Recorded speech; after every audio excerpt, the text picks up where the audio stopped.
pour annoncer le deuxième temps fort, qui est celui de mieux organiser le retour et le maintien dans l'emploi. Je vais appeler sur scène Céline Songa, Françoise Macovia, excusez-moi, je suis passée un peu vite, médecin de travail et de prévention. Je vais appeler également Marie Musarelli, directrice adjointe de la MDPH du département 13, Gilles Ponce, le directeur de Cap Emploi 04, et puis Thierry Allemand, directeur du Handipact PACA Écorce du FIPHFP. Je vous laisse vous installer. Je vous laisse prendre place. Je vais commencer par vous, docteur Makoviak. Bonjour, merci d'être là. Vous avez le micro qui est branché. Merci. Vous pouvez parler très près, comme ça je pense que le public entendra mieux. Docteur Makoviak, aujourd'hui, par rapport à tout ce qui a été dit, par rapport à votre quotidien en tant que médecin de prévention, quel constat majeur vous souhaitiez partager avec nous ? Je pense qu'il y a plusieurs points à développer. Tout d'abord, je pense que quand on a des patients qui souffrent d'un cancer, il y a d'abord la phase de l'annonce de la maladie où il passe un petit peu d'un individu avec toutes ses dimensions sociales, professionnelles, personnelles, à un statut un petit peu de malade. Où d'un coup ça devient un petit peu, il se définit ou alors il se sent défini par la maladie. Et je pense que on va participer, comme les autres acteurs qui sont présents aujourd'hui, à essayer de lutter contre ça et à l'accompagner le mieux possible pour qu'il redevienne un individu à part entière dans toutes ces sphères-là. Ce qu'il faut savoir en tant que médecin du travail, c'est qu'aujourd'hui, très souvent, on a tendance à distinguer. C'est-à-dire que quand la personne a l'annonce de sa maladie, elle entre dans un milieu qui est le milieu du soin. Et là, du coup, on va écarter quelque part un petit peu tout ce qui est professionnel. On va se consacrer à la maladie, comme je le disais, et la personne va se définir ou être définie par son statut de malade. Le problème, c'est que du coup, nous, médecins du travail, on est souvent un petit peu, non pas écartés, mais en tout cas, on se dit, bon, d'abord le soin, d'abord on va soigner la personne de sa maladie parce que c'est ce qui prime, et puis le travail, on s'en occupera après. Et le médecin du travail intervient souvent, malheureusement, très très tardivement. Il arrive très régulièrement qu'on reçoive un patient ou un salarié un lundi matin, alors qu'il reprend le travail le lundi matin, ce même lundi matin, qu'il n'a pas travaillé pendant 1 an, voire même parfois pendant plusieurs années, qu'il reprend le travail, pas toujours même parce qu'il est guéri, quelquefois simplement pour des réalités économiques, parce qu'il arrive en fin de droit. Il faut savoir que c'est aussi une réalité pour les personnes. Elles ont besoin de vivre et elles ont besoin d'avoir un salaire ou en tout cas d'avoir une somme suffisante à la fin du mois pour pouvoir s'en sortir. Donc il arrive que les personnes, qu'on les voit arriver comme ça lundi matin, sans même savoir qu'elles étaient malades, sans même savoir qu'elles étaient écartées de leur emploi pendant une très longue période. Et là, bien évidemment, elles arrivent avec toutes leurs interrogations, leurs séquelles physiques, psychiques, les difficultés qu'elles évoquent en termes de concentration, en termes d'attention, un milieu de travail qui a complètement changé parfois en leur absence, avec une équipe qui n'est plus la même, des missions qui ne sont plus les mêmes, donc une perte de repères importante parce qu'elles ne vont même pas retrouver leur équipe et leurs collègues. Je parle d'un petit peu des cas extrêmes où aucun lien n'a été maintenu pendant l'arrêt de travail, mais malheureusement, c'est pas une exception. C'est quelque chose qu'on voit assez régulièrement. Donc il est bien évident que quand on voit une personne arriver un lundi matin pour reprendre le travail le lundi matin, qu'au mieux son médecin traitant lui a prescrit un temps partiel thérapeutique pour lui permettre de reprendre progressivement le travail, c'est difficile. C'est évidemment très difficile parce qu'on a raté un certain nombre d'étapes essentielles justement pour un retour à l'emploi réussi. Le rôle du médecin du travail dans cette situation, il va être, idéalement, pour être efficace, il va être le plus précoce possible. Dès l'annonce de la maladie, on a un rôle à jouer. Un rôle à jouer parce que à ce moment-là, on va avoir un rôle d'abord de rechercher s'il n'y a pas une cause professionnelle à ce cancer, parce que faut pas oublier qu'un grand nombre de cancers aujourd'hui sont d'origine professionnelle.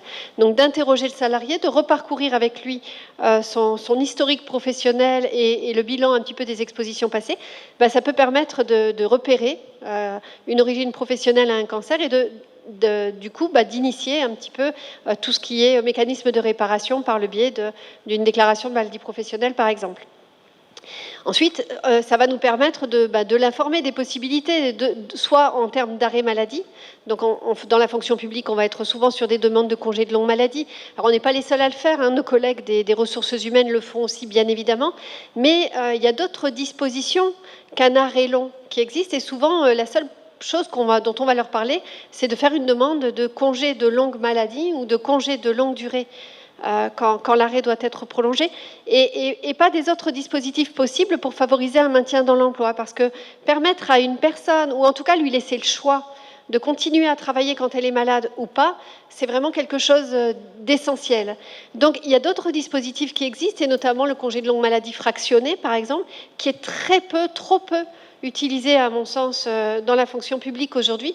Le congé de longue maladie fractionné, c'est quelque chose qui va permettre à la personne de continuer à travailler tout en bénéficiant, quand elle en ressent le besoin ou quand son état de santé le nécessite, de s'arrêter sans avoir toujours l'épée de Damoclès, entre guillemets, d'avoir une perte de salaire si elle s'arrête un petit peu trop souvent ou un petit peu trop longtemps. Donc ça, c'est un des dispositifs, mais à côté de ça, ça va permettre de faire le lien très rapidement avec nos partenaires internes à l'entreprise ou à l'institution, que sont les services handicap, le service maintien dans l'emploi, le service social, la psychologue du travail, les services des ressources humaines, pour essayer, et bien sûr les équipes et l'employeur, pour essayer d'élaborer quelque chose un travail, une réflexion pluridisciplinaire, hein, dans laquelle vraiment l'agent sera au centre de la réflexion, où il sera interrogé pour connaître un petit peu son projet professionnel et essayer de l'accompagner au mieux.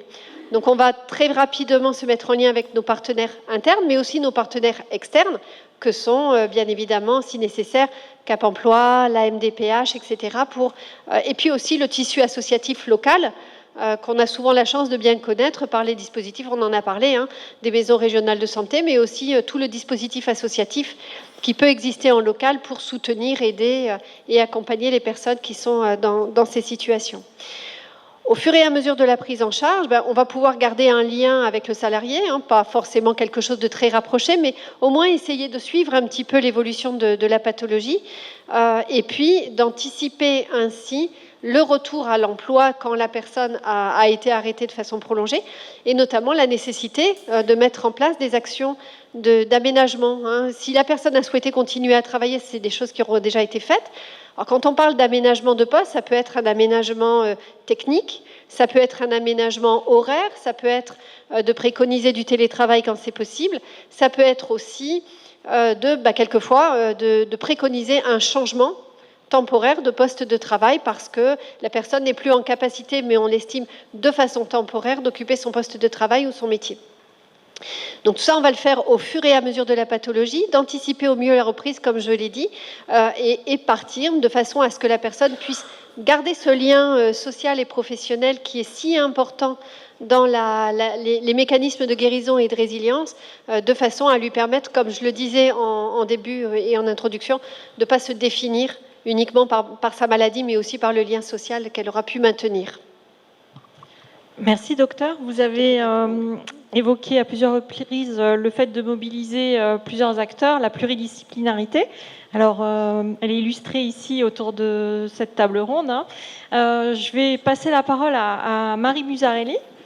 Je vous laisse vous présenter. Oui, Marie Musarelli, donc directrice adjointe de la MDPH. Pour ceux qui ne connaissent pas la MDPH, je rappelle que c'est un organisme qui informe les personnes en situation de handicap et qui les accompagne pour donc leur ouvrir des droits à compensation. Alors donc ces droits peuvent donc être dans plusieurs domaines. Donc ce sont des droits aussi bien pour l'enfant pour les aides à la scolarité, mais également dans la vie professionnelle et la reconnaissance de travailleurs handicapés est l'une des prestations principales que nous allons évoquer. Et nous avons également des aides pour la vie quotidienne, c'est-à-dire donc pour les personnes qui ont une dépendance un peu plus importante, qui ont besoin d'être accompagnées dans la vie quotidienne.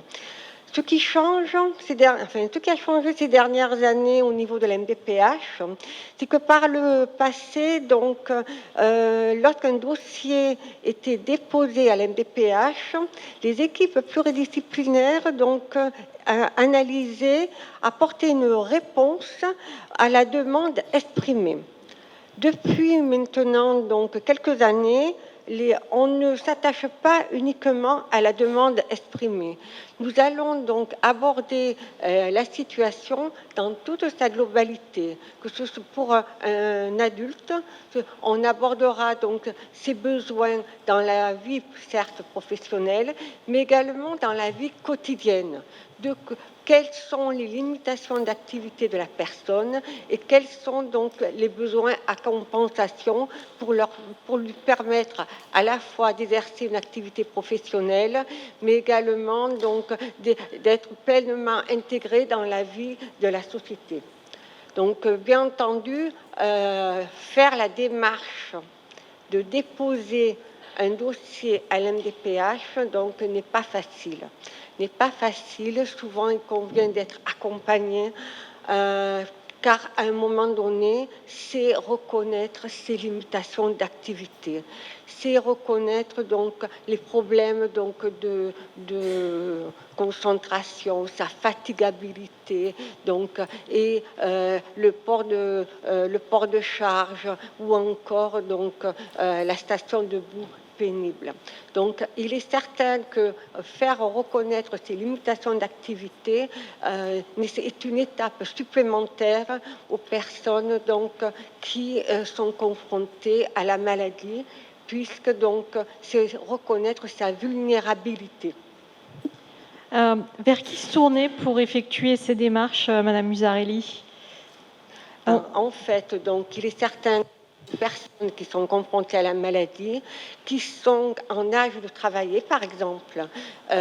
Donc, lorsqu'elles déposent un dossier à l'MDPH, elles peuvent donc exprimer leurs besoins. Donc, principalement, donc, cela va être une reconnaissance de travailleurs handicapés. Mais, donc, comme je vous disais, les équipes pluridisciplinaires vont analyser globalement la situation. Alors après, nous avons donc deux types de situations. Nous avons donc les personnes qui sont donc dans l'emploi et qui ont un besoin donc d'être accompagnées pour être maintenues dans l'emploi. Le fait de bénéficier, par exemple, donc d'une reconnaissance de travailleur handicapé va permettre à la personne de faire reconnaître à son employeur ou à son organisation donc la nécessité d'adapter son poste de travail, donc d'avoir par exemple des horaires aménagés ou alors donc d'avoir un bureau qui est adapté à sa déficience. C'est aussi donc s'il n'y a pas de poste, si le poste n'est pas adaptable, c'est aussi solliciter un reclassement au sein donc de l'organisation, avoir un emploi qui soit un peu plus adapté donc aux compétences et surtout donc à la situation donc de la personne. Bien entendu, donc la personne peut avoir besoin d'aide technique. Si ces aides techniques ne sont pas totalement remboursables par la Caisse primaire d'assurance maladie, la reconnaissance de travailleurs handicapés va permettre donc à la personne de solliciter des aides financières complémentaires auprès donc de la GFIP lorsqu'on travaille dans le secteur privé, mais sinon auprès du FIP, donc, qui examinera donc la situation. Donc, c'est certain que si la personne a des besoins pour lever les freins de retour à l'emploi, on peut lui ouvrir d'autres droits à compensation. Bien entendu, c'est lié à la sévérité des troubles. L'autre type de situation, ce sont les personnes donc, qui sont en recherche d'emploi ou qui ont perdu leur emploi. À ce moment-là, donc, elles se retrouvent en situation fragile, elles sont en difficulté et pouvoir bénéficier d'une reconnaissance de travailleur handicapé, c'est également faire reconnaître sa situation vulnérable et être accompagné par donc des spécialistes.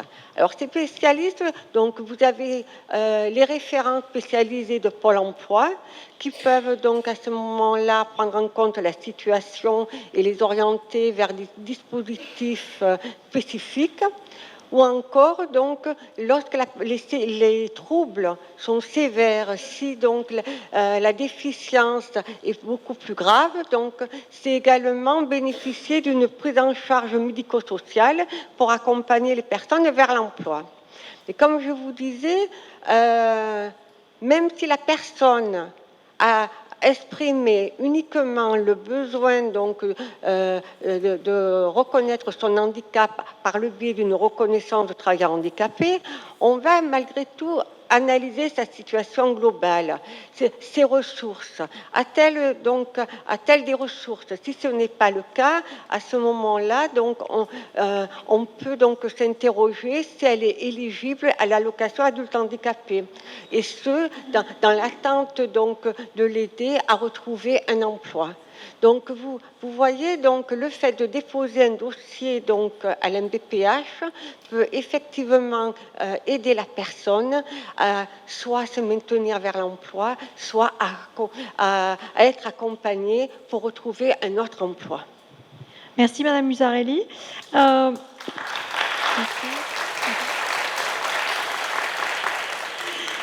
Je vais à présent laisser la parole à Thierry Allemand et à Gilles Ponce. Je vous laisse vous présenter si vous voulez rebondir sur ce qui a été dit précédemment. Merci Nora. Oui, on va faire la présentation de avec Gilles Cap Emploi. Puisqu'on travaille en partenariat, en fait, tout a été dit. Nous, on est acteurs de la compensation, on intervient à la fin, une fois que l'agent est passé dans l'ensemble des services, reconnaissance de travailleur handicapé, médecine de prévention, service de Cap Emploi, et je te passerai la parole, le Gilles.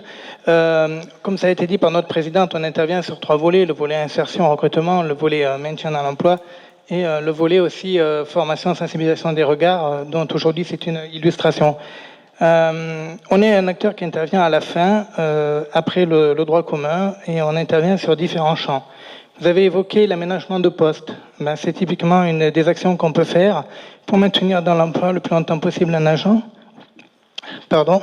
On peut financer un... Excusez-moi, j'ai un petit moment d'émotion, je me reprends. Oui, on peut financer donc le poste de l'agent à hauteur de 10 000 euros pour le maintenir le plus longtemps possible dans l'emploi. On peut également mobiliser des aides humaines. Donc les aides humaines, on va parler par de tutorat.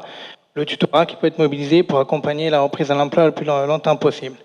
Mais une fois que ce maintien dans l'emploi n'a pas pu être réalisé, on va parler, vous l'avez évoqué, de reclassement. Et le reclassement, on va l'accompagner à la fois directement, mais également à travers la PPR, la période préparatoire au reclassement.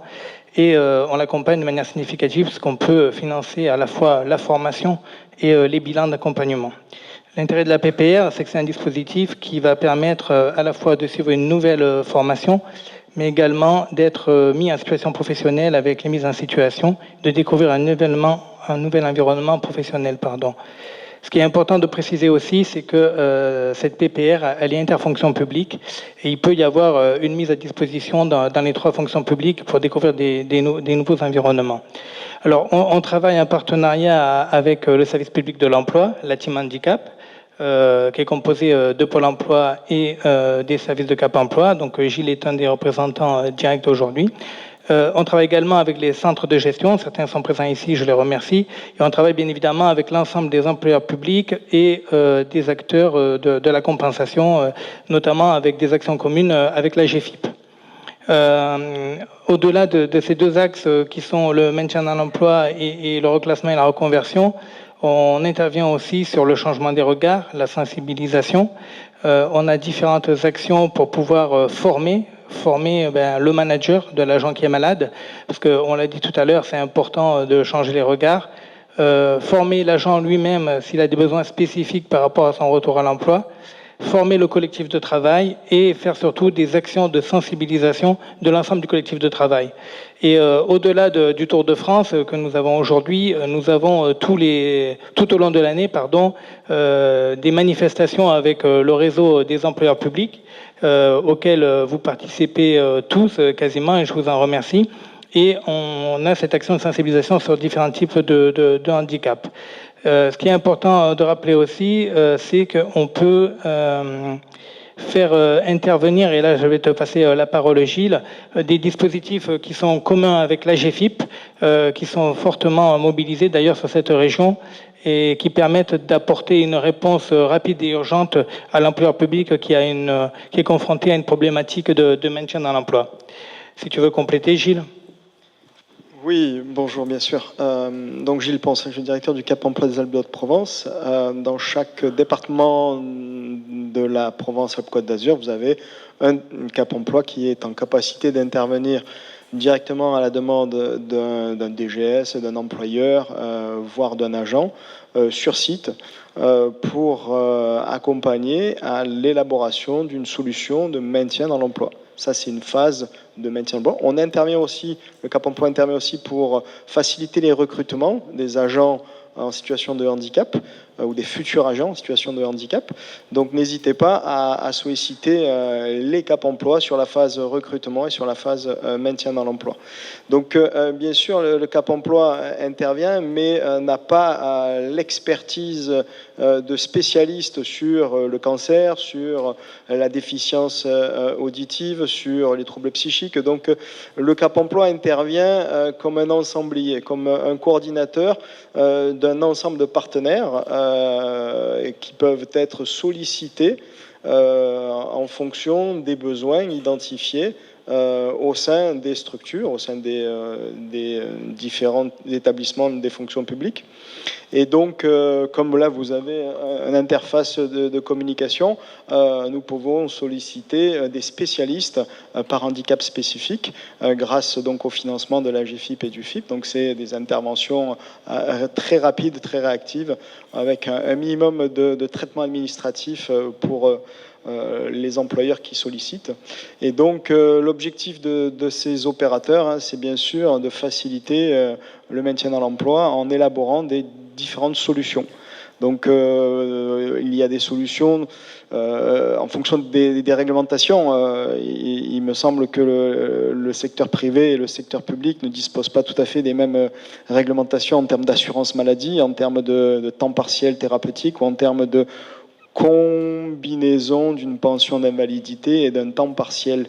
Donc, dans le secteur public, ce type de handicap suite à une maladie invalidante comme le cancer est assez bien géré par les employeurs et les collaborateurs par un mix de cette pension d'invalidité et d'un temps partiel, donc avec une réduction de l'activité. Pourquoi ? C'est pour lutter contre souvent la fatigabilité liée aux conséquences d'une maladie invalidante, notamment comme le cancer. C'est quelque chose qui est apparu sur le diaporama.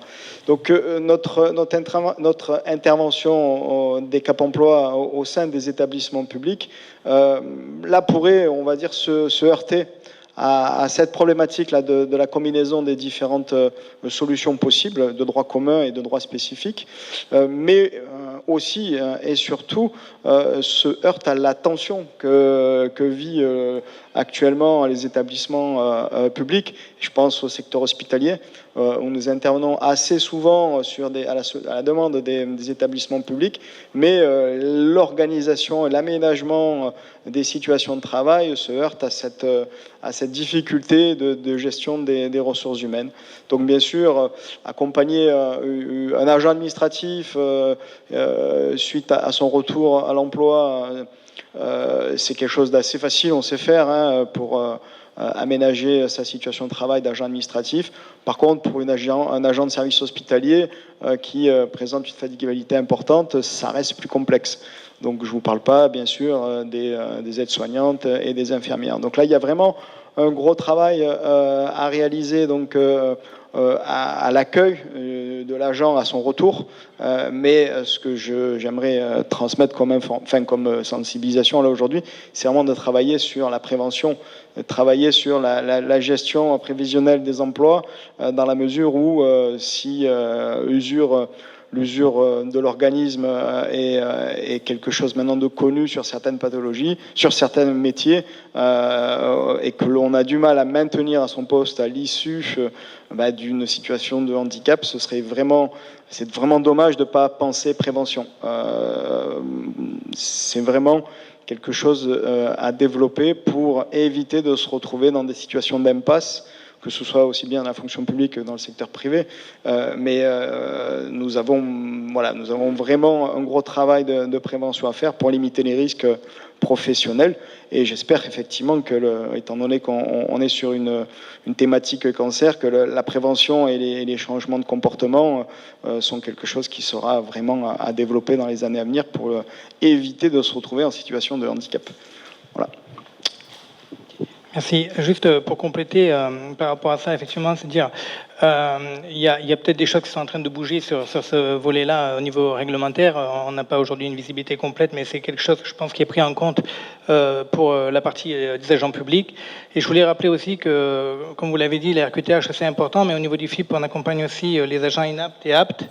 Ça, c'est très important, et on a un catalogue d'actions de 29 actions qui peut être mobilisé pour l'ensemble des agents dans le cadre de maladies, cancers ou maladies chroniques invalidantes. Je ne vais pas les citer, mais vous les retrouvez sur notre site internet.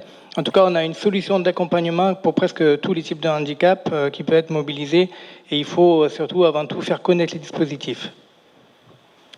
Merci Thierry.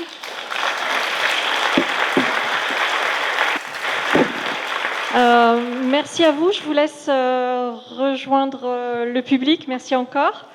Alors, vous l'avez noté, les intervenants l'ont très bien dit. On est au cœur du sujet quand on parle de pluridisciplinarité et puis aussi d'anticipation, le retour à l'emploi pouvant se faire de plus en plus tôt. Alors, quand il est question d'anticipation, il y a aussi des initiatives, des belles initiatives qui ont été prises par un certain nombre de structures et d'employeurs. Et puis, pour présenter une de ces initiatives, je vais appeler à présent, et cette fois c'est la bonne, je vais appeler nos prochaines intervenantes, donc Céline Songa, Stéphanie Amadei, Nathalie Presson, Mathilde Buot et puis Michel Philippe. Je vous laisse venir nous rejoindre sur scène. Alors, je vais commencer en laissant la parole à Céline Songa.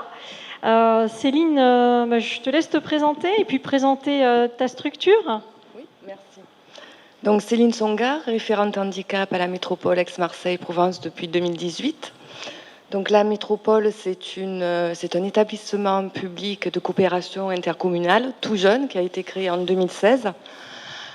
C'est la première métropole de France par sa superficie, regroupant 92 communes et ayant 7500 agents dans son effectif. Elle agit au quotidien pour transformer durablement le territoire à travers certaines compétences. Je ne vais pas toutes les citer, mais principalement donc, la mobilité, la gestion des déchets, le développement économique et l'aménagement du territoire. Alors, Céline, tu es responsable mission handicap. Est-ce que tu peux nous présenter la mission handicap aujourd'hui de l'employeur Aix-Marseille-Provence Métropole ? Merci. Donc, quelques chiffres. La mission handicap, c'est avant tout une équipe de 5 personnes ici présentes, que je félicite pour son investissement sans faille, car ensemble, nous accompagnons au quotidien tous les agents métropolitains en situation de handicap. C'est un taux d'emploi à 7,51, largement au-dessus de la moyenne nationale de la fonction publique territoriale.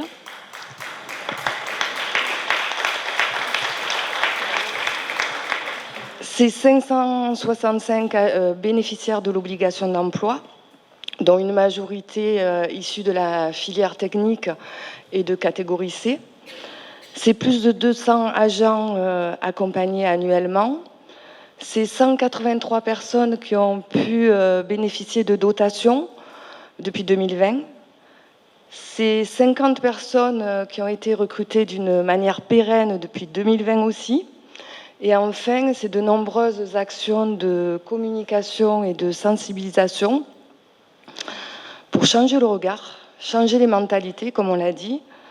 Cela a été déjà dit à plusieurs reprises, 80% des handicaps sont invisibles. Il est primordial d'éclairer ce monde de l'invisible.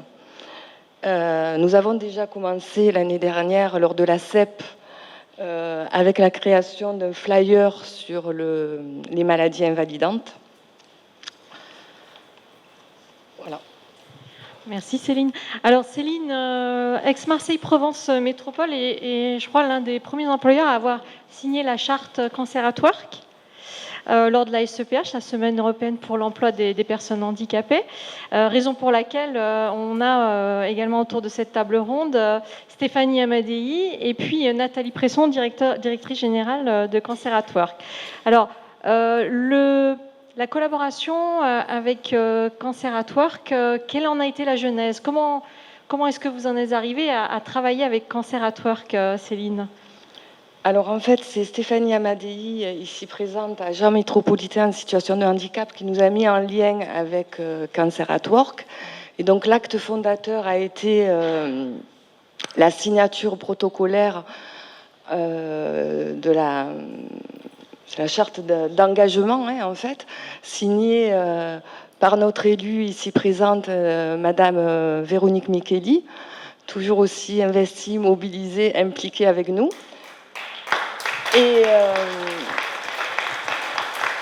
Et Nathalie Presson, en présence aussi de notre DTH, Thierry Allemand, qui nous soutient, qui nous accompagne systématiquement aussi.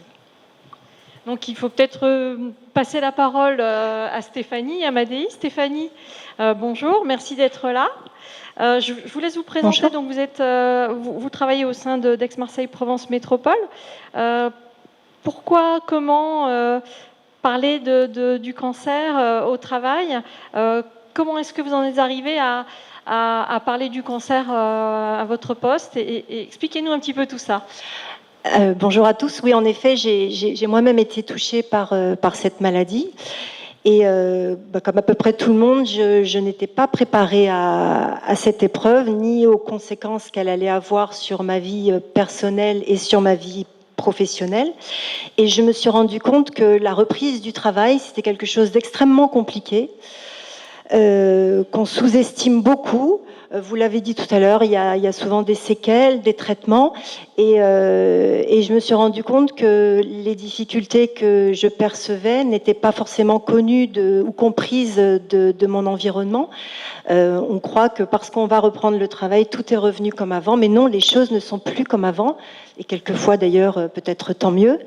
Mais pour autant, voilà, c'est dans ce contexte que j'ai découvert Cancer at Work, parce que j'étais en recherche de réponses sur la manière de retrouver ma vie, de retrouver ma place, de retrouver une place.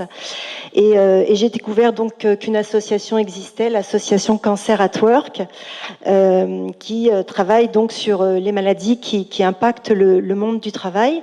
Et pendant mon arrêt maladie, donc j'ai contacté Nathalie pour qu'elle m'explique un petit peu quelle était son action avec les autres personnes avec lesquelles elle travaille.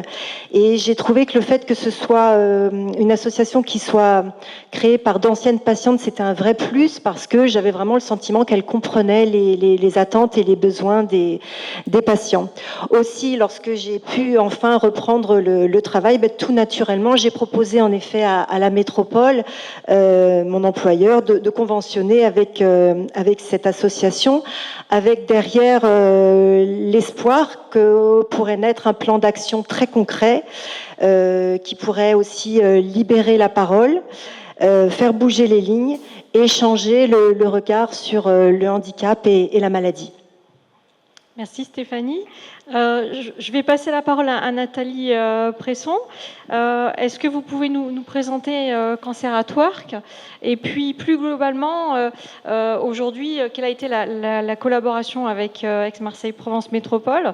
Et puis encore même au-delà, qu'est-ce que vous conseilleriez pour aux personnes qui sont là aujourd'hui pour faire en sorte que la parole se libère ? Ça fait beaucoup de questions, mais au moins je suis Alors, complète. D'abord présenter Cancer at Work. Cancer at Work, c'est une association loi 1901, mais qui a un fonctionnement de club d'entreprise. L'objectif, c'est de fédérer des dirigeants et des RH et de les engager à mieux concilier les cancers, les maladies chroniques invalidantes, le travail et la performance des organisations. On répond globalement à 4 missions. La première, c'est d'engager, c'est une mission d'engagement et d'engager au plus haut niveau l'entreprise ou la collectivité, et c'est pour ça qu'on a des temps de signature de charte qui sont des moments importants et où on demande à ce que ce soit l'élu ou le chef d'entreprise qui soit signataire de cette charte, parce que c'est le premier temps de libération de la parole. À partir du moment où vous avez un dirigeant qui s'engage à libérer la parole au sein de son entreprise ou de sa collectivité, bien évidemment, derrière, c'est beaucoup plus facile pour les acteurs des ressources humaines d'agir. On a une deuxième mission, c'est une mission d'action, et on invite les entreprises à agir. On ne fait pas à leur place. On n'est pas une association avec 50 salariés, on est 3 salariés. Et donc, on donne les outils, les supports, et on travaille avec les collectivités et les entreprises pour qu'elles développent en interne le plan d'action ou les plans d'action qui soient le plus adaptés à leur organisation. Et c'est pour ça que, par exemple, avec la métropole, on a utilisé un outil que nous avons, qui est un outil barométrique. On met à disposition des entreprises, en fait, un outil qui est un sondage, et on va investiguer les besoins des agents, des collaborateurs, et c'est en fonction de leurs réponses, en fait, qu'on bâtit le plan d'action qui est le plus adapté à l'entreprise. Donc, si demain, une entreprise ou l'université d'Aix-Marseille veut me rejoindre et me demande quel est le plan d'action que je vais décliner, ben, en fait, je n'en sais absolument rien, puisqu'il faudra d'abord que l'on puisse savoir, faire un état des lieux de ce qui a déjà été mené, peut-être des lacunes qui existent et des blancs qu'il faut compléter, mais surtout, je ne sais pas quelles sont les attentes des employés de l'université, donc je ne sais pas quel est le plan d'action que l'on montera demain. Et donc, avec la métropole, sur cette partie action et partage de bonnes pratiques, on a lancé cet outil barométrique. Alors, je ne vais pas tout dévoiler parce que tout n'est pas encore officialisé auprès des agents, mais ce qui est sûr, c'est qu'en premier résultat, il y a eu beaucoup d'agents volontaires qui se sont positionnés, et donc des groupes de travail vont être créés, et c'est au sein de ces groupes de travail que vont être inscrits ces actions à court, moyen ou long terme. Voilà. Alors, qui tourneront très certainement sur une nécessaire communication sur ce que fait déjà la métropole, puisque souvent, chaque employeur fait plus que le légal, et souvent, quand on est employé, ben, on ne le sait pas, parce que quand on n'est pas touché directement ou quand on n'est pas un actif aidant, ben, on ne s'intéresse pas en fait à ce que peut proposer son employeur. Donc il y aura certainement un axe communication, mais je suis sûr qu'il y aura d'autres choses comme des actions de sensibilisation des managers, des chefs de service. On a une troisième mission, c'est une mission de mesure. On mesure l'impact de la maladie au niveau national avec OpinionWay tous les 3 ans. En 2013, 8 actifs sur 10 n'osaient pas parler de maladie au travail. En 2021, ils sont encore 1 sur 2, ce qui pour nous est beaucoup trop. Mais je ne peux pas ne pas reconnaître que la parole se libère petit à petit dans les entreprises. Puis on a une 4e mission qui est notre mission de cœur. Les entreprises membres consacrent du temps pour venir rencontrer des personnes qui ont connu la maladie et dialoguer avec elles, accueillir leurs paroles et surtout leur redonner confiance sur une reprise de poste ou une intégration sur le marché du travail. Et là, on passe comme message que la maladie a révélé des compétences. On y croit beaucoup, parce qu'on dit souvent que la maladie fait perdre des compétences. Nous, on est sur un autre aspect. On dit que la maladie fait découvrir des compétences et que ces compétences, en fait, il faut s'en saisir, les mettre en avant, et l'entreprise en a besoin aujourd'hui. Donc, ces temps de rencontre sont hyper chaleureux et importants. Céline et ses collaboratrices ont eu l'occasion de participer à un temps présentiel qu'on a fait au Centre des nageurs marseillais en avril, je crois, si je ne me trompe, au mois de mai. Et on va refaire une date, d'ailleurs, sur Marseille l'année prochaine. Et c'est des temps très forts, en fait. Voilà. Donc, il ne s'agit pas de venir avec des offres d'emploi, mais il s'agit vraiment de permettre cette rencontre et ce dialogue et cette remise en confiance, en fait, sur une reprise de poste. Juste un petit mot. Depuis ce matin, on parle de handicap, cancer et handicap. En fait, on travaille aussi sur un autre aspect, c'est qu'en fait, quand on a vécu un cancer, on ne se sent pas handicapé. Et effectivement, le cancer n'ouvre pas droit au handicap. Ce sont bien les conséquences de la maladie qui ouvrent droit au handicap. On a des pertes de concentration, pertes de mémoire, des périodes de grande fatigue. Donc, ce sont bien les conséquences de la maladie qui ouvrent droit au handicap. Et ça, c'est pas quelque chose, souvent, quand on guérit d'un cancer, si on vient tout de suite parler de handicap, en fait, la personne vous dit non, mais moi, je ne suis pas handicapé. Je n'ai pas de handicap visible, mais je ne suis pas handicapé. Et en fait, à la reprise de poste, la personne s'aperçoit elle-même qu'elle va avoir du mal en fait à tenir la longueur. Elle ne pourra peut-être pas reprendre son poste dans les mêmes conditions qu'auparavant, fournir le même effort. Et donc c'est là où on va appuyer aussi avec les entreprises du club en disant attention, vous avez cette possibilité. La reconnaissance en travaillant handicapé, elle est délivrée pour un temps donné, c'est pas délivré à vie. Et puis vous l'avez dans la poche, vous n'êtes pas obligé de le montrer. Donc voilà, mais vous sortez cette carte en fait, parce que ça peut vous permettre à un moment donné, alors sur une reprise de poste pas vraiment, mais sur une recherche d'emploi en fait, ça peut vous. J'en dis pas plus peut-être parce que après Alors il y avait un autre aspect sur la libération de la parole. Alors j'ai dit le premier acte de libération de la parole vient du dirigeant ou de l'élu. Ensuite c'est aussi par la preuve. En fait, quand vous mettez en avant un parcours réussi, une prise en compte réussie d'une personne qui a connu, d'un agent ou d'un salarié qui a connu la maladie, eh bien ça va se savoir dans l'entreprise. Et cette preuve que l'entreprise elle est prête aujourd'hui à accompagner positivement en fait la personne qui a connu la maladie, libère petit à petit la parole. Et après évidemment on a d'autres supports, on a d'autres outils au niveau de Cancératoire qu'on met à disposition du collectif sans difficulté. On a des choses très simples comme la fiche du manager bienveillant et puis des choses un petit peu plus lourdes comme un label, parce que c'est pareil, les entreprises ont souhaité bénéficier d'un label qui valorise en faire de leurs bonnes pratiques, mais surtout qui leur permette de progresser sur le sujet.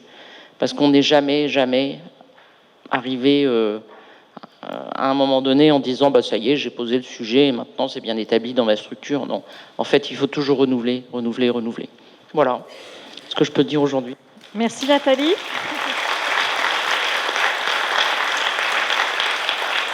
J'ai répondu à toutes les questions parce que c'est parfait Nathalie.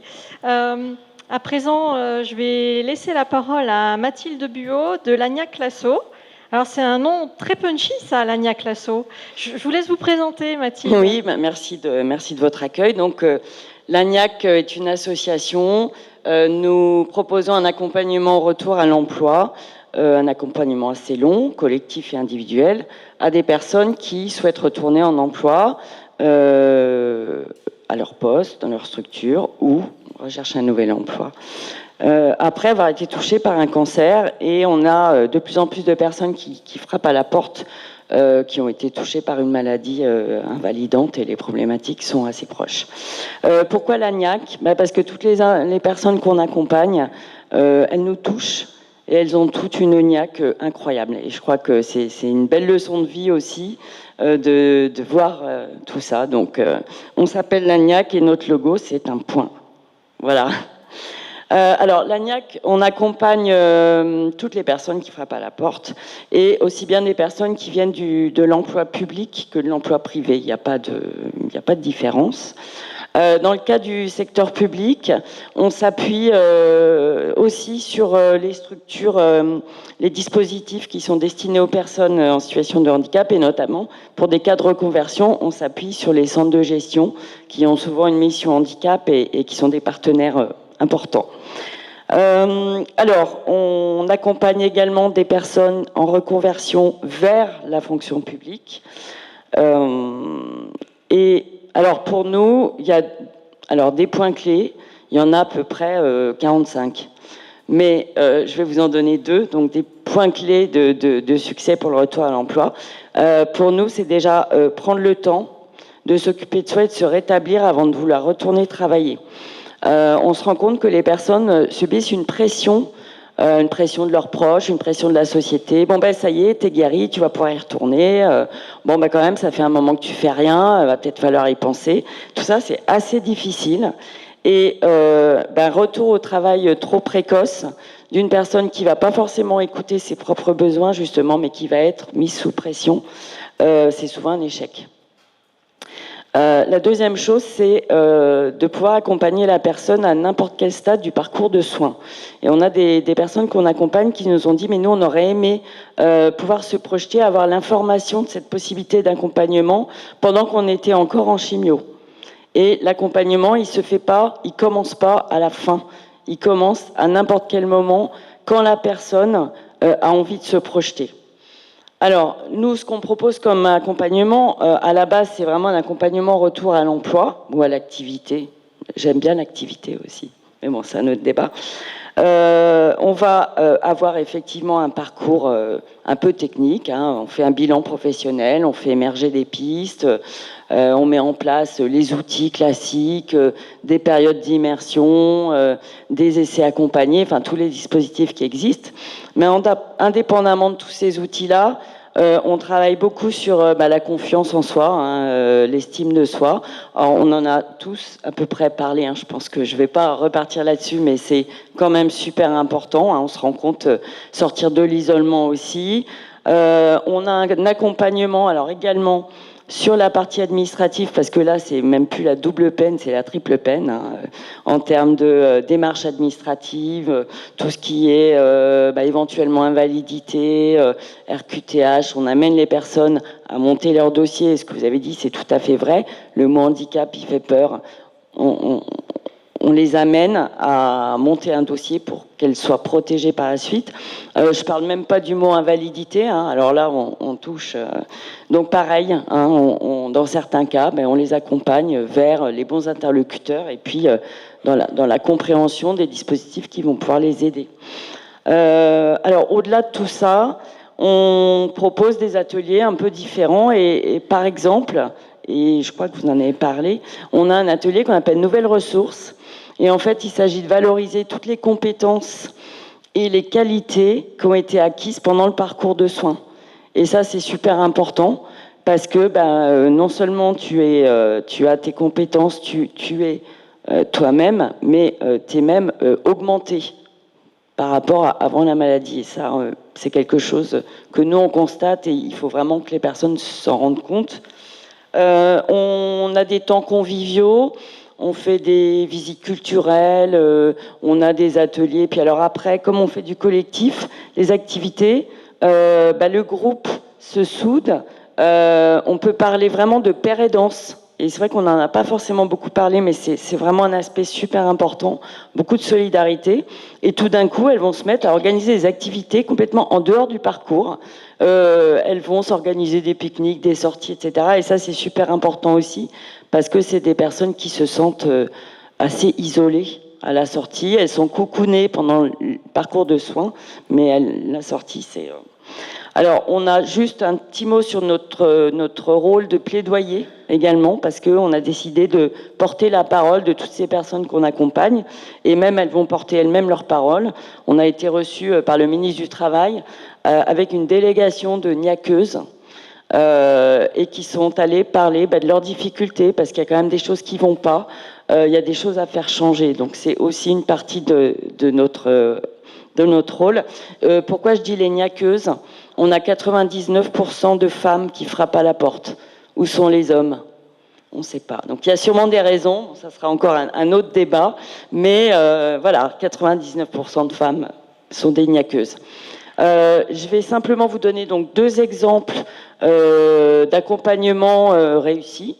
On avait une jeune femme qui était chargée de mission dans la fonction publique territoriale, et après avoir été touchée par un cancer, s'est posé plein de questions. Elle a eu envie d'autre chose, et notamment de reprendre un emploi, de changer de métier et surtout de changer de région.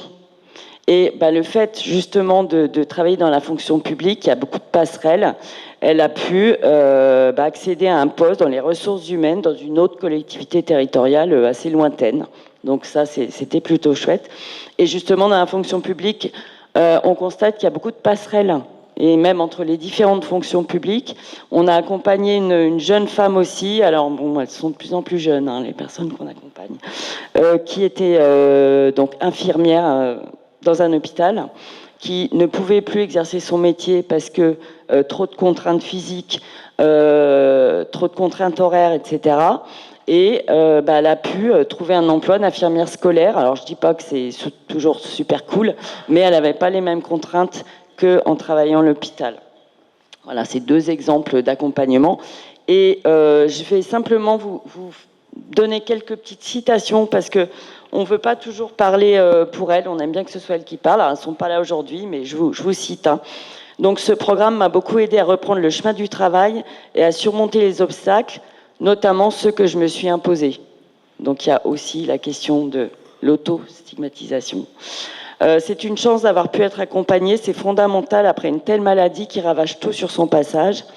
La fin des soins ne signifie pas qu'on reprend la vie d'avant, mais qu'on doit inventer une nouvelle vie. Et un témoignage que je trouve assez fort. Aujourd'hui, je remercie mon cancer qui m'a ouvert les yeux. J'ai réalisé que je n'étais pas à ma place et que je ne m'écoutais pas. Ça a été un coup de pied au derrière pour reprendre ma vie en main et enfin faire mes propres choix. Merci.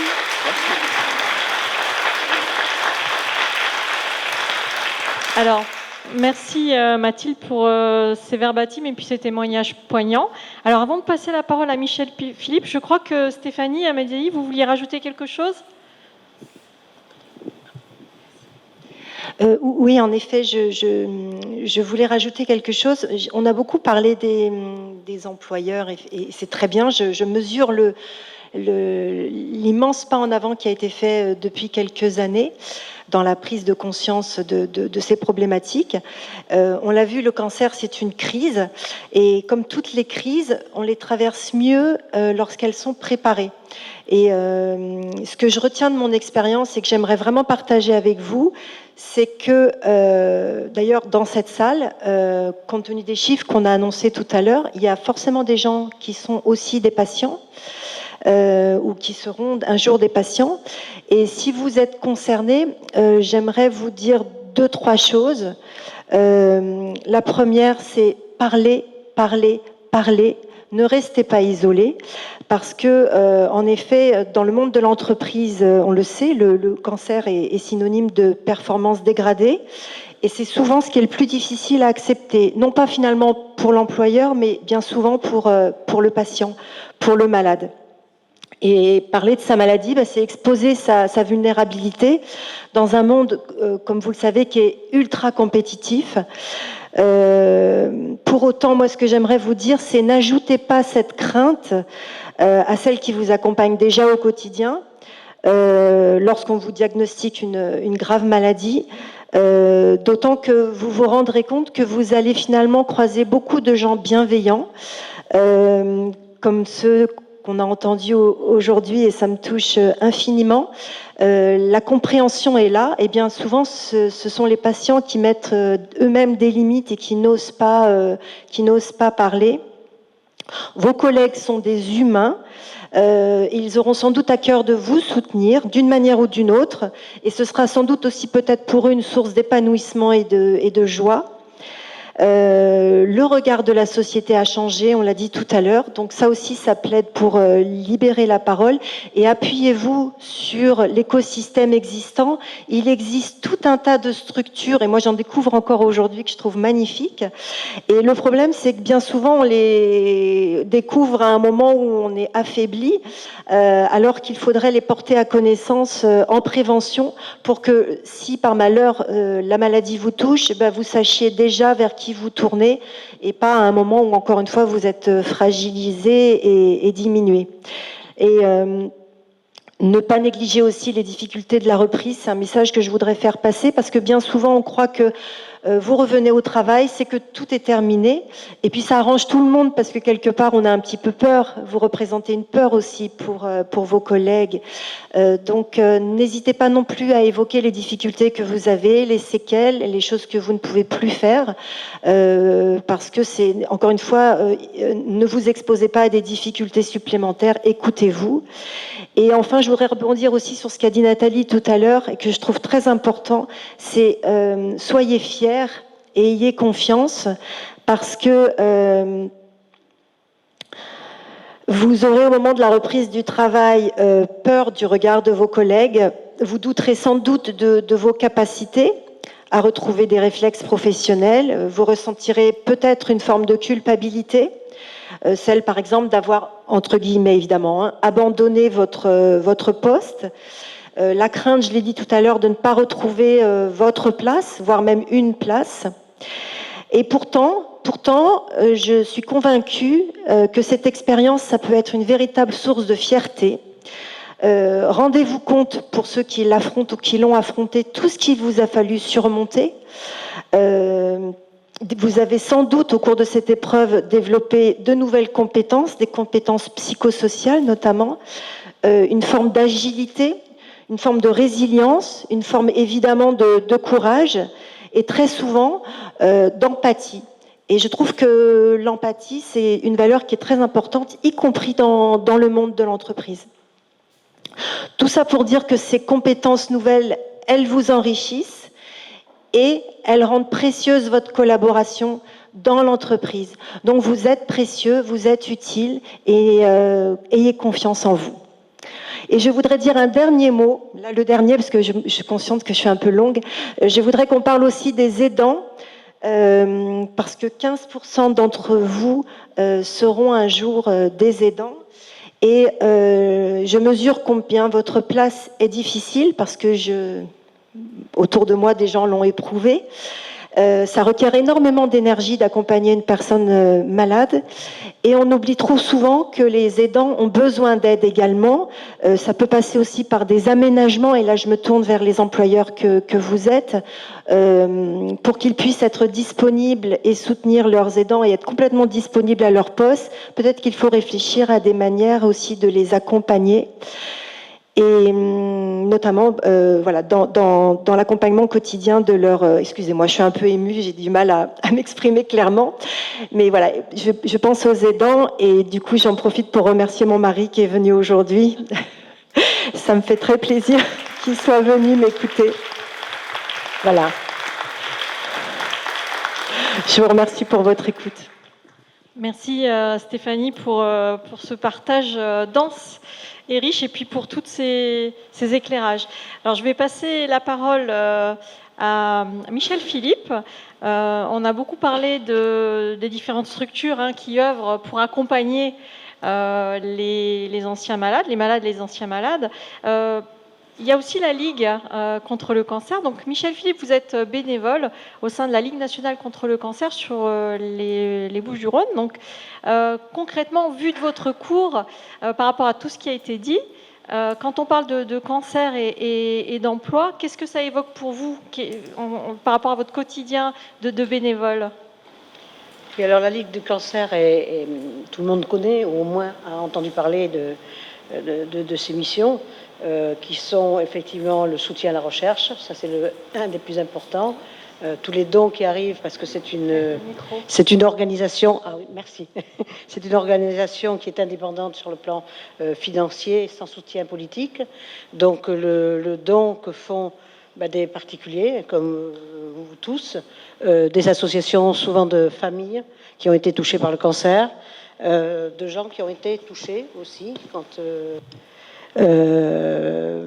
c'est un aspect important de la Ligue et ça soutient effectivement tous les nouveaux process, toutes les nouvelles thérapies qui sont mises en place. Donc c'est de l'argent tout ça et c'est important et je suis toujours étonnée du nombre d'enveloppes que je vois parce qu'au début, quand je suis arrivée à la Ligue, j'avais aucune prétention. C'était juste aider les permanents pour qu'ils puissent faire leur vrai travail. Et entre autres, j'ai classé des chèques. je les ai mis par banque, j'ai saisi, alors que c'est pas du tout mon métier. Et petit à petit, j'ai pris un autre rôle dont je vais vous parler tout de suite. Mais bon, c'est un aspect important de la Ligue. La deuxième chose, c'est l'information. On en a beaucoup parlé. C'est vrai que quand cette maladie tombe sur les épaules des patients, elle parle, je dis elle, comme Mathilde, parce que malheureusement, j'ai actuellement 2 hommes pour 20, 30 femmes. Donc c'est surtout des patientes. Et elles arrivent, elles parlent d'une bombe qui leur est tombée sur la tête. Elles parlent de bombes. Leur vie change. Elles disent toutes qu'il y a un avant et un après. J'ai vu et j'ai rencontré des personnes exceptionnelles qui sont effectivement très fortes, qui se battent vraiment. Ça m'a beaucoup étonnée. Et par contre, elles manquent d'informations, elles ne savent pas où aller. Et la Ligue a effectivement tout un réseau. Elle a créé 2 plateformes pour aider ces patientes et leurs proches. Et la troisième mission, c'est la prévention. Et de plus en plus, parce que on se rend compte, vous l'avez tous dit, qu'il y a de plus en plus de cancers et que le chiffre a doublé en quelques années.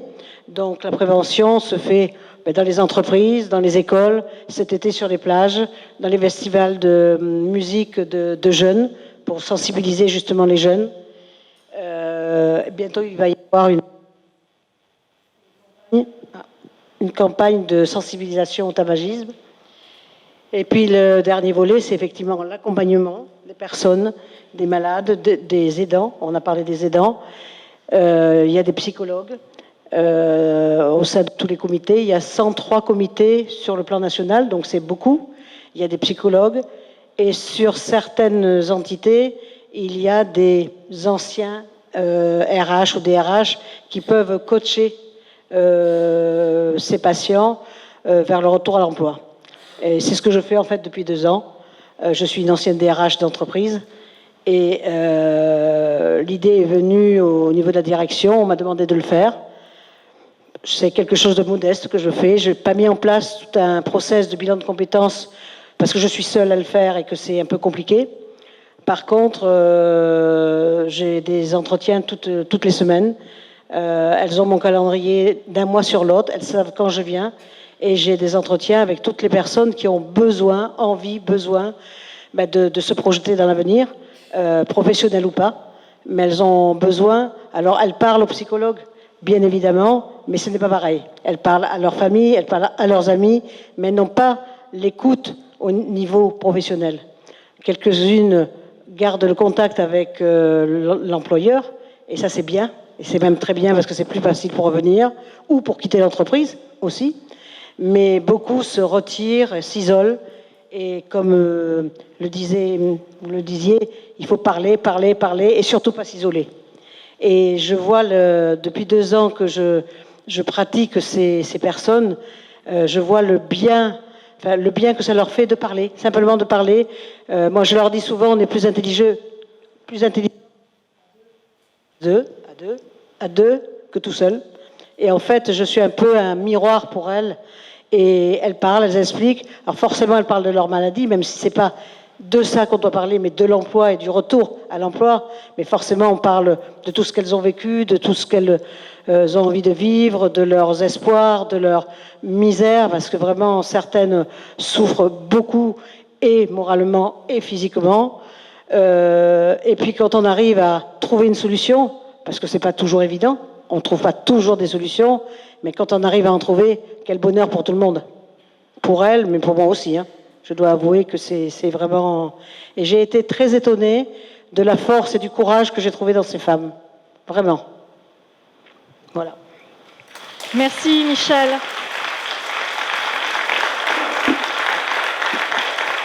Merci à vous toutes. Je vous laisse regagner vos places parmi le public. Bien Ada, je crois qu'on a terminé. Presque. Alors je te passe le micro. Alors, on a presque terminé. Moi, je voudrais juste qu'on puisse remercier les gens qui font des signes tout à l'heure de là-bas. Là. C'est pas pour parler, c'est parce qu'ils traduisent tout ce qu'on dit. Et voilà, ce serait cool de les applaudir, mais nous, on applaudit comme ça. Voilà, merci pour eux. on a voulu, enfin moi ça me tenait à cœur de recevoir quelqu'un qui puisse nous faire une synthèse de tout ce qu'il a vu, de ce qu'il a entendu. C'est quelqu'un que j'aime beaucoup, il a accepté d'être là aujourd'hui, je le remercie. C'est Michel Caillol, ancien interne assistant-chef de clinique hôpitaux de Marseille, directeur de médecine éthique et surtout qui est touché aussi par le handicap. Et j'avais vraiment envie d'avoir son retour et de partager avec vous ça. Donc Michel, tu es chez toi, mais tu connais l'endroit, je crois. Merci. Merci Ada, merci Nora et tous les autres et vous qui êtes là. Moi, je voudrais juste, parce que me charger de faire la synthèse, c'est un peu prétentieux, je dirais que depuis qu'on est sorti du ventre de notre mère, on ne fait que changer d'état. Vous étiez des magnifiques petits nourrissons, vous avez été comme moi des adolescents, vous êtes devenus des jeunes gens, et comme moi, je vous souhaite de devenir des grands et belles vieillardes. Et vous allez finir par mourir. Notre destin, c'est de changer d'état, ce qui veut dire qu'il n'y a pas un état qui est mieux qu'un autre, quoi qu'on en croie. Et lorsqu'on essaie de comparer cette réalité humaine, on s'aperçoit qu'on est tous un peu handicapés. J'ai un petit enfant qui a 5 ans et je le fais conduire à la montagne sur ma voiture. Il est ravi, sur mes genoux bien sûr, il tourne le volant. Et il m'a dit, ta voiture elle me plaît beaucoup. Je dis, bien sûr, dès que tu seras mort, tu me la donneras. Ça veut dire que ça va pas trop tarder. Ça veut dire à travers cet exemple qui est mignon mais qui est réel, pour lui je suis un vieillard évidemment, enfin un jeune vieillard mais quand même. Et ça veut dire quoi? Ça veut dire qu'il n'y a pas de critère de temporalité. Mon ami Jean-Marc Lapiana qui s'occupe d'une maison de soins palliatifs à Gardanne, que vous connaissez sûrement, la maison, reçoit des malades cancéreux métastatiques dont la temporalité est évidemment beaucoup plus courte a priori que la nôtre. Je dis a priori, peut-être en rentrant à Marseille, je vais me faire écrabouiller et vous direz on l'a rencontré 2 heures avant sa mort. Ce qui veut dire qu'on n'est pas maître de notre temporalité. Eh bien, 80% des malades qui arrivent chez lui n'ont qu'une envie, c'est d'en finir, puisque pour eux, leur vie n'a plus de sens, d'autant que certains pensent rentrer en maison de rééducation, petite parenthèse, comment on traite les gens, etc. Et dès qu'ils s'en occupent normalement, ordinairement, comme si ce sont des personnes et non pas des mourants, vous êtes monsieur Dupont, monsieur Durand, vous avez un cancer, je m'en fiche. Vous avez une temporalité plus courte, je m'en fiche. Tant que vous êtes vivant, vous n'êtes pas mort. Et tant que vous vivez, vous pouvez et vous devez exister. Et je crois que dans ce qui a été dit ce matin, la différence, elle est là. Si on se contente de vivre comme les poissons rouges ou comme les plantes, vous donnez de l'eau à votre poisson rouge, vous changez les graines, enfin vous changez l'eau et vous donnez des graines. Le poisson rouge, il vit, il fait des tours dans le bocal. On n'a jamais vu un poisson sortir du bocal. Il n'a pas de sens à donner à sa vie. Il n'existe pas au sens philosophique. Il se contente de vivre. Si vous traitez une personne âgée dépendante en la protégeant du chaud, du froid, en lui donnant de la nourriture et en la protégeant, vous vous contentez de la faire vivre. Et du coup, elle n'est que malheureuse et elle veut en finir. Et on se sert de ça en disant « la vieillesse, c'est un naufrage, les gens ils veulent que mourir, tu parles ». Ils seraient très contents de continuer d'exister si on leur permettait de les mettre dans la vie ordinaire. Et je crois que c'est pareil dans le handicap, dans le cancer, dans le handicap comme connaît Ada. Et pour vous en parler avec un peu d'impudeur, j'ai moi-même un handicap, j'ai eu un accident de ski. Il y a maintenant 18 ans, j'ai dû arrêter mon métier de chirurgien, j'ai un bras paralysé. C'est un drame, c'est une catastrophe, c'est un changement de vie. Tout va bien, merci. C'est-à-dire que je peux continuer d'exister quel que soit mon état. L'état que j'ai est un état a priori handicapant.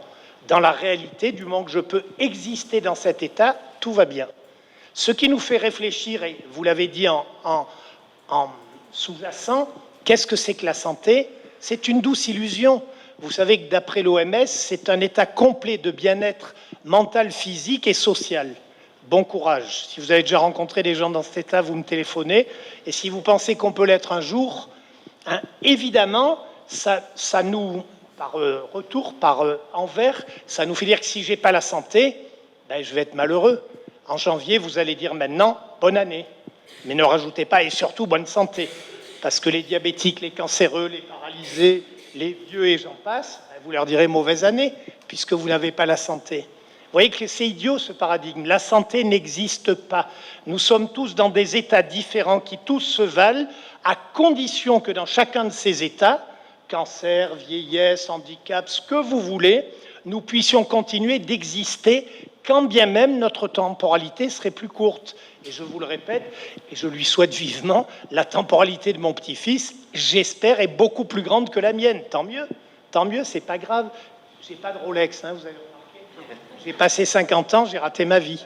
Si on est dans la performance, évidemment, on ne sera jamais content.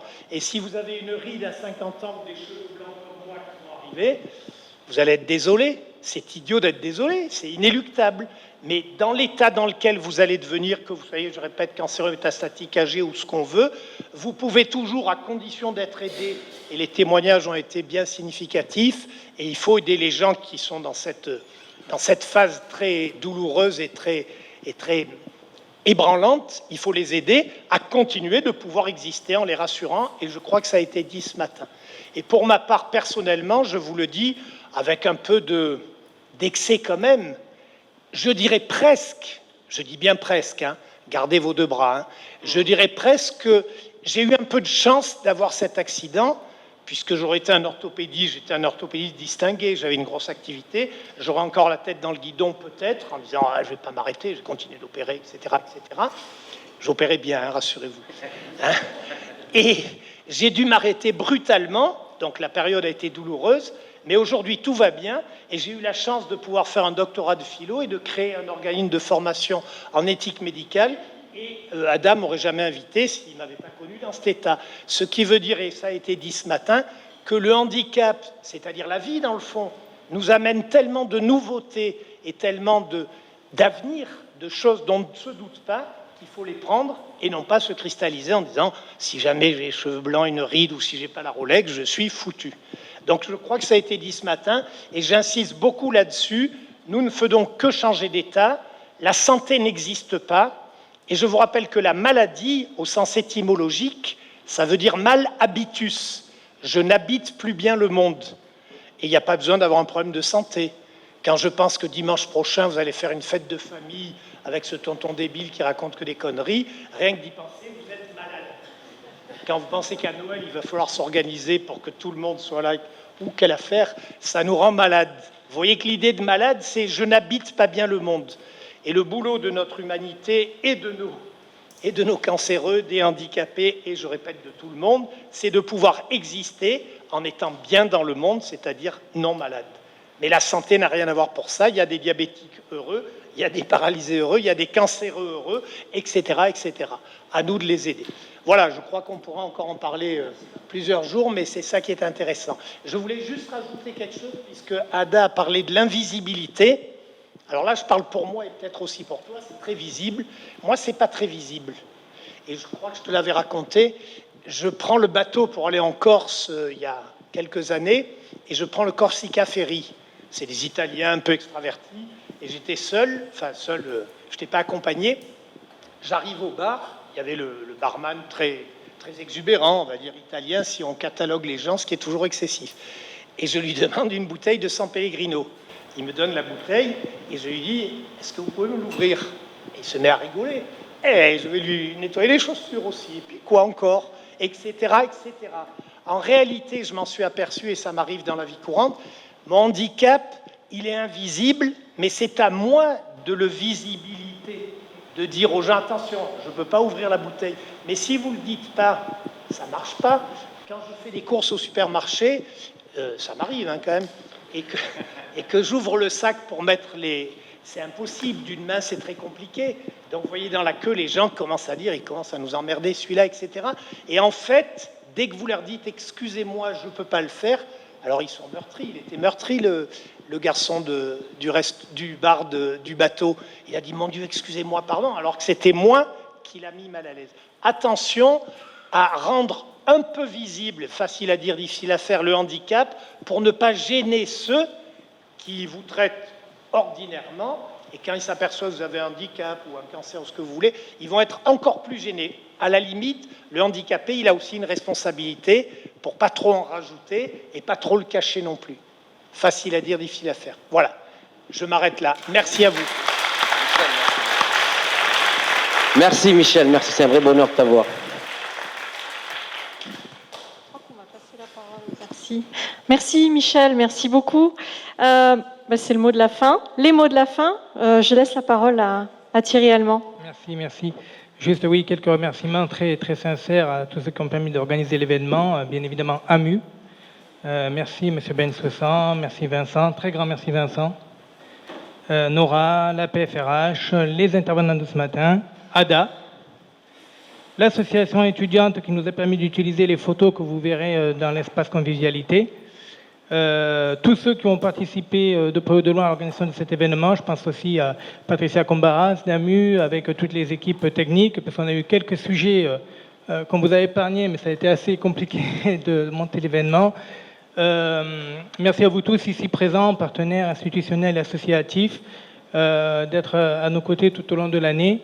Et maintenant, je cède la parole à notre directrice adjointe, Madame Séverine Baudouin, pour le mot de conclusion de notre événement. Merci.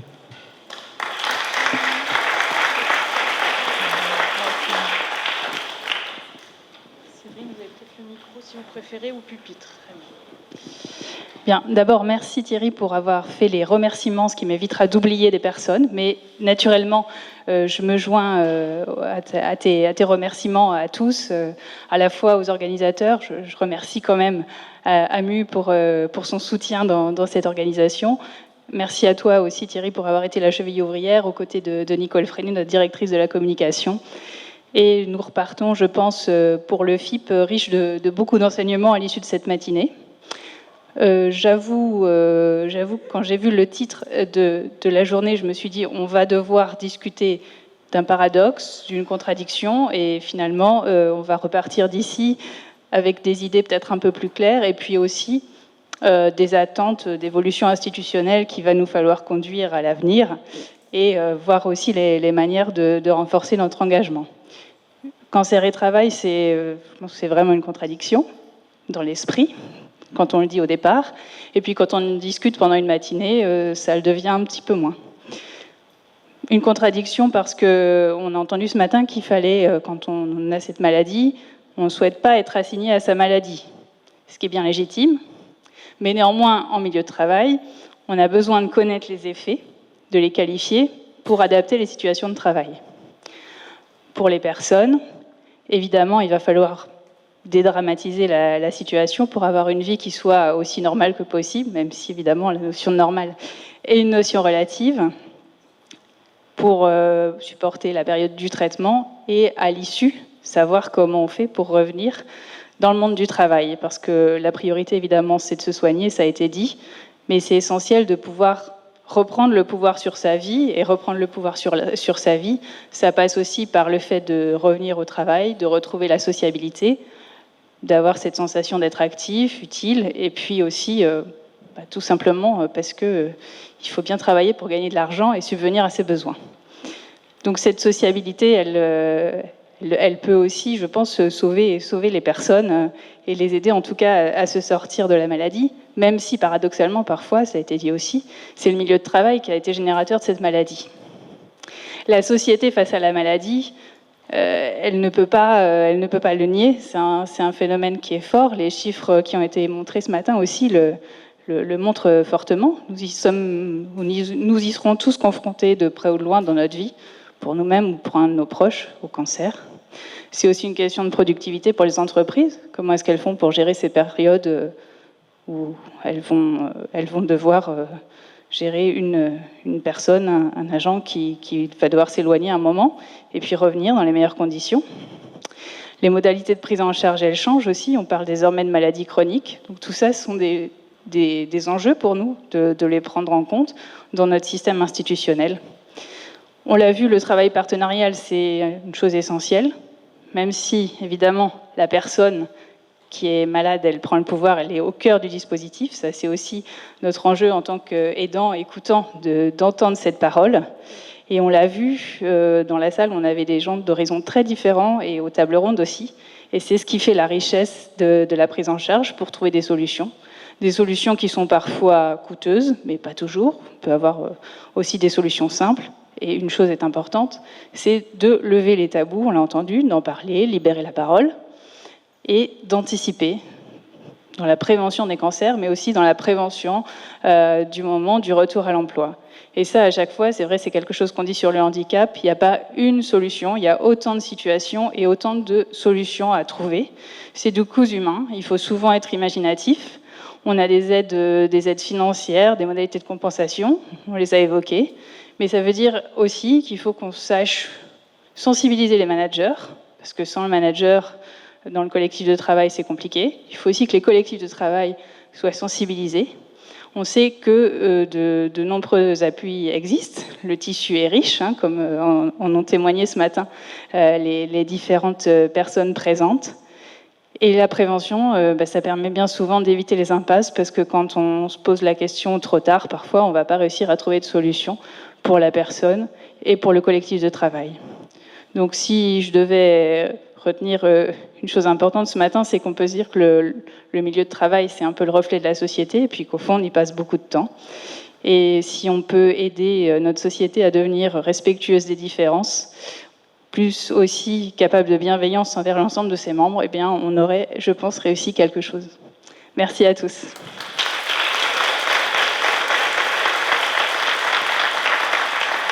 Écoutez, je crois qu'on en a fini. Ada, tu veux peut-être dire un dernier mot? Non? Tu es bien là? Tu es bien installé? Bon, je pense que c'est le moment d'aller justement se restaurer et puis oui, boire un verre et pouvoir échanger de manière informelle comme vous le souhaitez avec nos intervenants et nos intervenantes. Encore un très grand merci à tous les intervenants, toutes les intervenantes qui ont répondu présents, qui se sont mobilisés. Merci à tout le monde, merci Ada, merci Thierry, merci à Amu aussi et merci à vous tous de vous être déplacés et à très bientôt.